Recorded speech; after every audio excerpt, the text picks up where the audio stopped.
Soyez les bienvenus si vous nous rejoignez sur France 24. C'est officiellement le dernier jour de discussion pour les ministres de l'Environnement du monde entier réunis à Montréal pour la COP 15. L'objectif est de parvenir à un accord afin de limiter la perte de biodiversité dans le monde.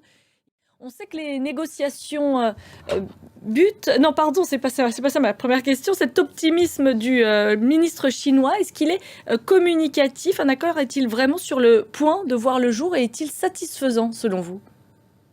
Bonjour, effectivement, on a pu entendre la Chine ce matin, qui était relativement optimiste. Merci beaucoup Juliette Landry de nous avoir consacré ces quelques minutes sur l'antenne de France 24.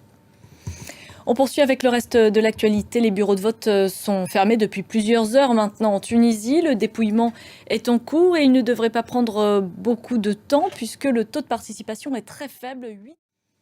En Iran, l'arrestation d'une des figures du cinéma, l'actrice Taraneh Ali Dosti. Elle a joué notamment dans le film d'Ashghar Farhadi, Le Client, oscarisé en 2017. Au Maroc, les Lions de l'Atlas ne sont pas parvenus à s'imposer face à la Croatie lors de la petite finale du mondial qui, elle, s'est déroulée au Qatar. Et tous les regards sont donc maintenant rivés sur l'affrontement de ce dimanche entre la France et l'Argentine. Les deux équipes sont en finale, elles briguent chacune une troisième étoile. Et pour plus d'informations, vous pouvez consulter notre site internet en français, en anglais, en arabe et en espagnol. C'est la fin de ce journal. Merci de votre attention. On se retrouve dans une quinzaine de minutes.